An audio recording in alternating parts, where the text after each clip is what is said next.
Floss Tube, and welcome back to Fairy Tales and French Knots. I'm Erin, and this is my channel about cross stitch, where I talk long enough to make my family wonder what I'm up to, but short enough that you can probably watch this on your lunch break. Today is Sunday, May 10th, 2026, and this is episode number 51, I think. I'm going to say it's 51, regardless. Today was Mother's Day here in the United States, so if you are a mother or you have a mother or you celebrate this day in any way, I hope it was a good one. And if you do not celebrate this holiday, I hope you had a nice day too. I did some laundry, went to the antique store. My daughter got me Dunkin' this morning, and my husband grilled burgers for dinner, so we had a nice day. Other than that, nothing special. Sundays are Sundays, regardless. Got to go to work tomorrow. So anyway, what have I been stitching for the past month, I guess? It's been a while since I've posted. Honestly, I've been working a lot on some exchange pieces. So I can't show those, and I don't have a whole lot to show, but I do have a finish that I don't think I showed a couple months ago when I actually finished it. Two things I've been working on, some new stitching adjacent projects that I wanted to share, and a little bit of stash because my guild had a exchange night and I brought home things. I also took things, but I brought home things. So let's start with what I've been working on. And the first thing that I've been working on is the Hobbit House by Cottage Garden Samplings. This was part of the Stitch Your Collection Stitch Along by Marissa over at Mkissa Creations. And I, really procrastinated about starting the whole stitch along because I was in the middle of some other projects. But I have been working on this one. I had to find a better needle, honestly. I started it with a pony black needle, which I like, but it was a size 26, and I'm stitching this on 40 count, and I really needed a 28. So finally went into my sewing box, found a 28 Peacemaker's needle, and it's been going much better. But here's where I am with that. Since I last showed it, I was working over here on this bit of the roof. I filled in some more of the door. The other issue I'm having with this piece is that the lightest color of stonework is really close to my fabric color.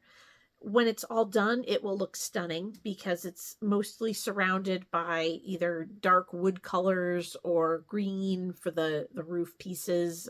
So it will look good. But right now, when I'm in the middle of beigey gray, working with beigey gray floss, I burn out kind of fast. So, work on it for a while and then put it away. And so that is going back in the bag. The other piece that I've been working on pretty steadily most weeknights is Strawberry Fields by Monster Bubbles. And this pattern is one that I've never seen anyone else stitch, so I don't know what that means. But I'm stitching this on a piece of 40 count Verdal by Banana Oil Fabrics. And I picked most of my own floss colors because I didn't have all of the overdyes that it called for. I am using the brightest red, which is Buckeye Scarlet. It's one of my favorite reds. So I'm using that one as called for, but most of the rest of these colors I swapped with stuff in my stash. So here's where that is.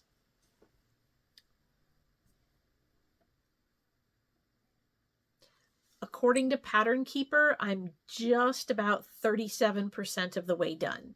So yeah, I've just been, getting a length of floss and working on that most nights. It's just satisfying, I think. I love 40 count Verdal. It's one of my favorite fabrics. The banana oil purple is just gorgeous. and the reds and pinks pop on it really nicely. So I'm not a paid endorser, but if you're looking for fun overdyed fabrics and with absolutely funky colors and things, check out Banana Oil on Etsy. I'll link her in my comments or my description box. This is one of her more subdued colors, and also none of her colors are repeated. It's a one-off, here's some stuff I dyed, when it's gone kind of thing. So if you see something you like, you should buy it. If you don't see anything you like, check back in a couple weeks and there'll be a whole new inventory. So yeah, anyway, so there's Strawberry Fields Monster Bubbles. And I don't think I showed this, but I did finish my modification of the New England Christmas tree sampler from the old 1987 Better Homes and Gardens book. So if I showed this before and you're seeing it again, too bad. This is also, I think this is also a 40 count Verdal. I'm not exactly sure because I don't have my notes, but there is my version of the Christmas sampler from the book. And let's see, changes I made. I turned all of the words into an overdye. I used, I think it was Noel by Weeks Dye Works. And then I swapped out various colors throughout. I moved parts of the bands around. Obviously, you can see it's no longer a tree shape. The original pattern had this motif, like one big one up at the top, and I originally thought about doing that and then repeating it at the bottom, but I kind of like the half and half effect. So it gives it this nice flat edge at the top and bottom. And yeah, the little houses were half of the bottom of the tree, so I put them in the center. The bunnies were on either side here, and I moved them up to the top. So it's mostly my own creation, I guess. Yeah, it was a lot of fun to work on and mess around with. So remember that when you're at book sales and yard sales and giveaways and you see old pattern books, there's possibilities in there. Just get creative with them because the motifs and the how you stitch doesn't change. You can change colors, change layouts, have fun with things. So yeah, there is, I don't have a name for this. It was New England Christmas Tree Sampler. It's not that anymore, but it's done. So there's that. And now I'm going to talk a little bit about my stitching adjacent project. And I think I showed this in my giveaway bit where I showed the things I'd found at the antique store, and I showed the cranberry crate. Well, I finished lining it. So as I'm talking here, I'm hopefully going to have some pictures up here, and I'll rotate through them. First is the crate as I bought it, which was with these funny little red legs on it, and it looked kind of goofy. Like, why would you put legs on a packing crate? But as I was looking at the dimensions, I thought, this is just right to put next to my stitching chair, like where I'm sitting right now, and put my project bags in. The dimensions were perfect. But the inside was very obviously utilitarian and all kinds of scratched up and, rough wood, and the seller at the Antique Mart had already reinforced the bottom with some extra strips of just 2x4 or 1x4 or something in there. So I decided that I would line it, and I found some red and white ticking and then a solid red bottom. And I just think it's the cutest thing ever now. It sits right here. It's full of my project bags, and it feels like it was meant to be there. So having done that, having completed this whole process and done this project, I realized that there are a lot of crates for sale at the antique stores.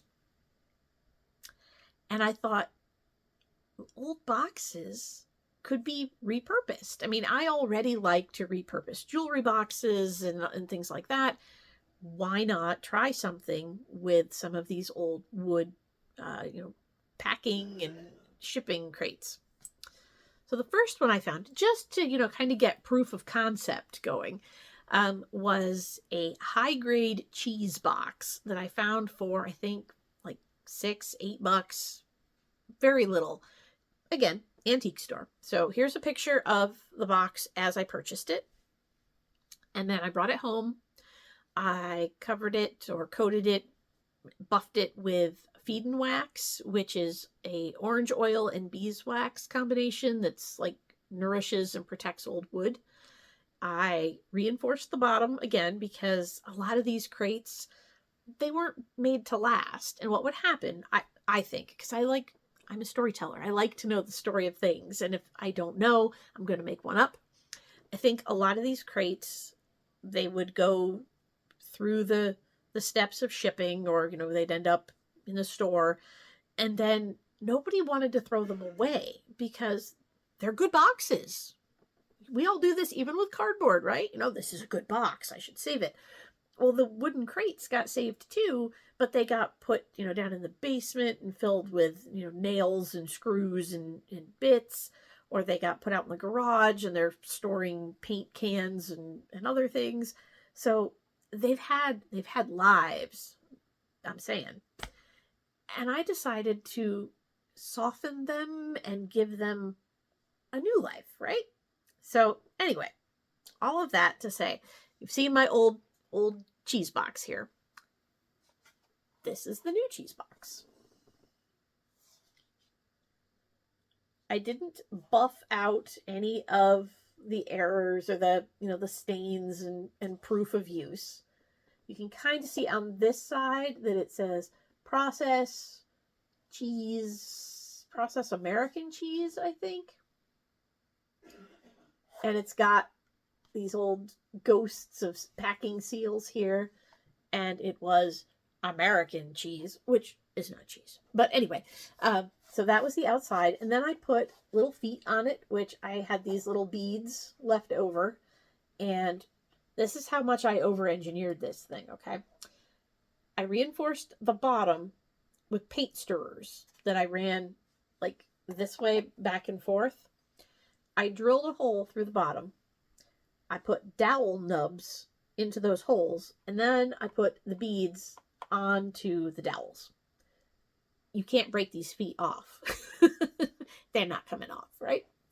And then I lined the inside. So it's got this kind of tan and brown fabric, and then the bottom is orange because it was cheese. And I've kind of started naming them. So this is Little Cheese. And I think Little Cheese would be perfect for like scissors, rotary cutters. It's a box. It can hold things. But it's pretty now. So this is Little Cheese. And then, having found that this whole concept worked, I started looking for bigger boxes, bigger crates, because I had purchased the cranberry crate. And now I'm thinking, when I do craft fairs and things, that having a few of these, they're really interesting because crafters, like stitchers, would look at it and go, ooh, a place to put project bags and yarn.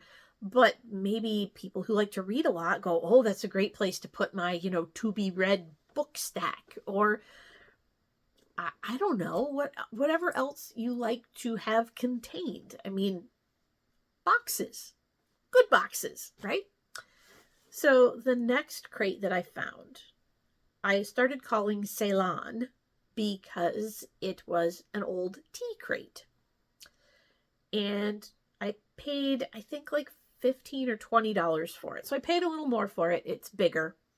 I'll put some pictures of it. Hopefully they're going through over here to the side of me, the way it was when I bought it. And I thought I would do what I did with little cheese, that I would use the feed and wax, it would glow up really nicely, everything would be good. I forgot that I was working with wood. And what one wood does when you apply a product like an oil to it is not what another wood will do. So I put my feed and wax on Ceylon. All the lettering disappeared because the lettering was white on this incredibly thirsty wood, and it just disappeared as it darkened. I tried treating it with mineral oils or mineral spirits to pull the oils back out, get the wax off, having none of it. So then I finally, after buffing it for like 2 weeks, trying to get all the oil and wax to calm down, I resorted to a really fine mist of shellac. So at least it doesn't smear anymore when you touch it, but it's really hard to read. So hang on one sec. Here is Ceylon. And you can, in certain lighting, you can read that it says New York here on the bottom. But this side over here once said Premier Ceylon tea, and then at the bottom it says that, packets, the way it was packaged. However, on the ends, you can still kind of make out the packaged in Ceylon bit. This edge disappeared more. But so this end is my favorite. And the side that says New York is nice. But as you can see, this wood handled oil and wax a whole lot differently than that little cheese box. But this one is big enough once I get it lined. Yes, I know the inside looks gross, but what I'm going to do is reinforce the bottom, put some little feet on it, and then line it, and it will be, again, this would be a great little storage box for project bags. So do I need multiple crates with legs for project bags? Probably not. Am I going to have a good time making a whole bunch of them? Probably. So, put him down. There we go. So that's what I've been kind of obsessed with lately, is all my little crates. I did find, and I don't have it in here because I just sprayed it down with shellac. I did find a Baker chocolate box. And for those of you who've worked with half dolls, or I'm pretty sure it's a half doll, the chocolate girl who holds the tray with the chocolate cups, it's really expensive and hard to find. She's actually printed on the end of the crate. So that's why I did not take any chances with oil and wax on that one. I went straight to a coat of shellac, and I have fabric to line it. It's smaller though. It's in between little cheese and Ceylon. So I don't know exactly what it would be good for, but it's a box. It's a wooden box. It's a good wooden box. So that has been my adventure in, what else can I do with all the stuff in my craft room? But I have added things to the craft room because, as I said, Guild Night freebie table. So I thought I would end my video by showing those. Get them off my pile here. First, somebody left a bag of flosses. I have no clue what they were from or what colors exactly are in here. I just saw old Weeks and Gast tag toppers and grabbed it. I have since looked. There's nothing that I need. But since when does that stop us? There's some sable, gunmetal, oak. What else is in here? Butterscotch, basil, Peoria purple, bark. Wow. This is a lot of stuff. Terracotta,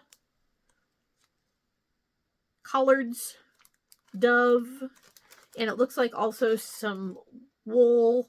Yeah, some gassed wool. And, oh, that looks like, hang on. There's some Gloriana in fall foliage. That's pretty. So, it was free. So I grabbed that. One of the other stitchers in the guild gave me this piece of 40 count because she does not use 40 count. So 40 count. I have Butternut Road's Catch the Wind, which I was thinking it was the one that's hard to find, but that's Touching the Autumn Sky. So I don't really think I will stitch this one. It may end up back in another freebie pile. I grabbed it thinking I could profit, honestly. This one, another one I'm not sure that I'll do. It was an impulsive grab because nobody else wanted it. It's called Bad to the Bones. And he's kind of cool. I don't know. But he's also not quite my style of skeleton. But since when has that ever stopped me? And it was stitched on 10 count, which makes it huge. So if I did it on even a 28 count, would make it smaller than a 10 count. Let's see. I have Bright Needles Eastertide sampler.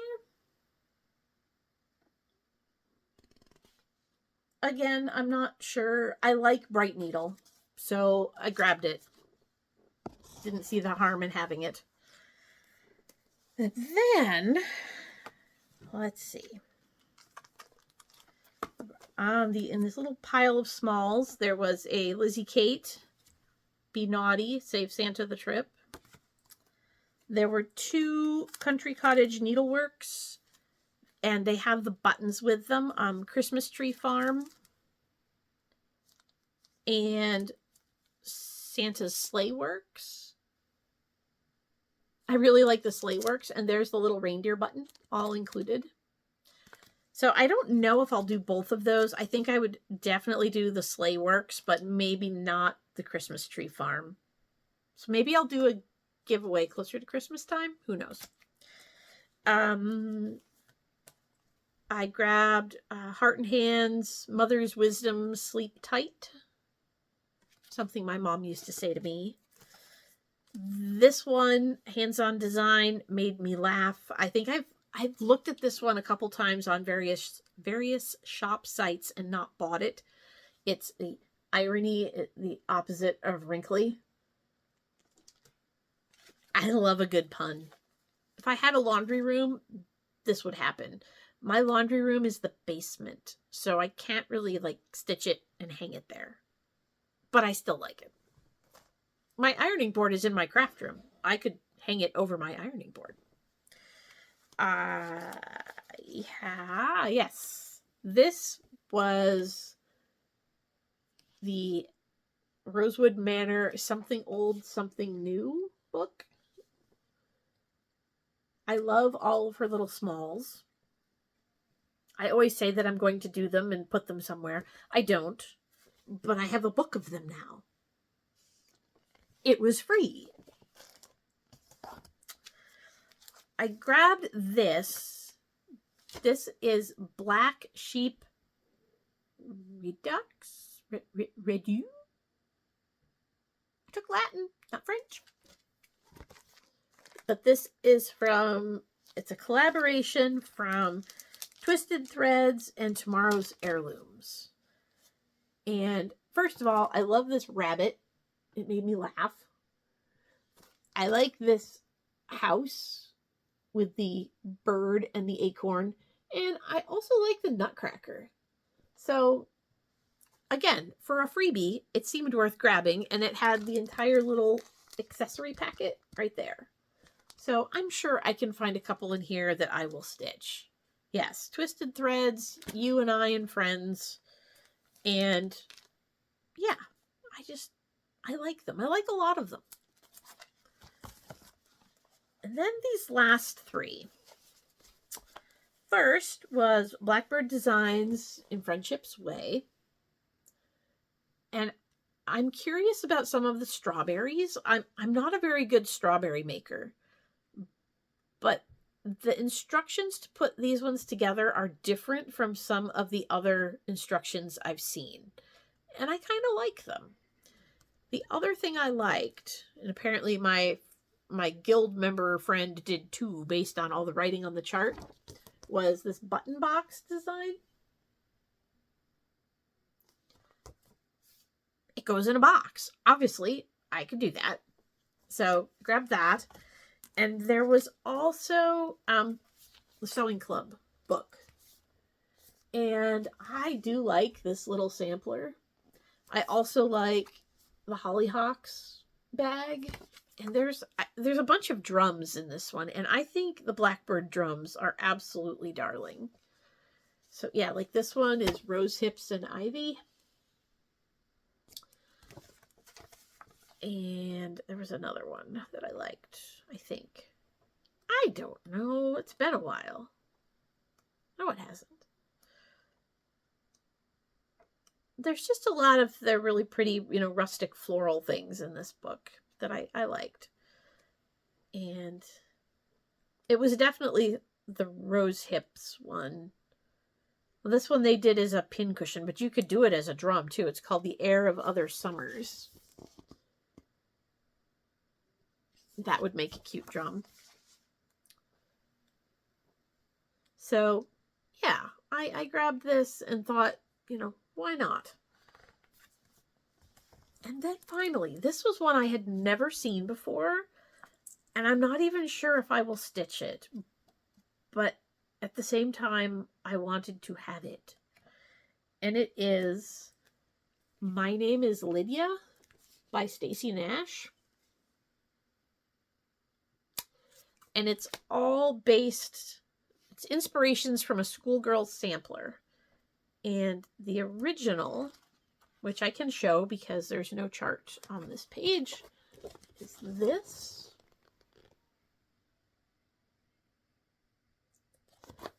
And I believe it is recharted in here. Yes. Yep. And it was turned into a sampler sewing roll for the book. So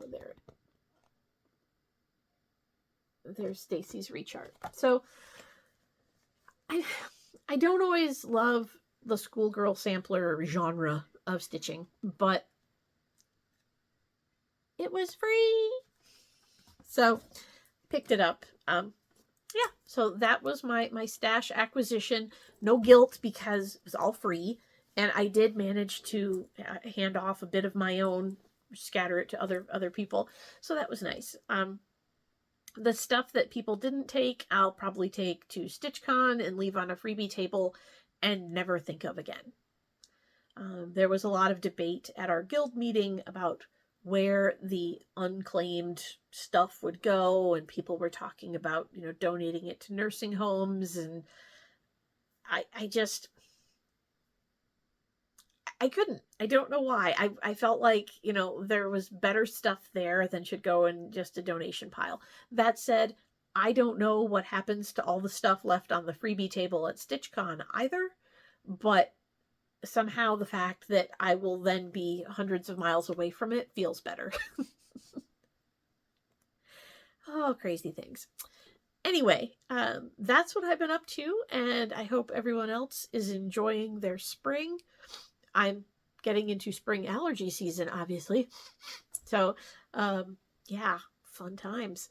So I will be back probably at least once more before StitchCon. I am going to Weekend A this year, assuming gas prices don't, kill that plan. So, yeah, at some point in the next couple weeks, I'll pop back up here, I'm sure. Until then, keep making cool stuff and being awesome people. Bye.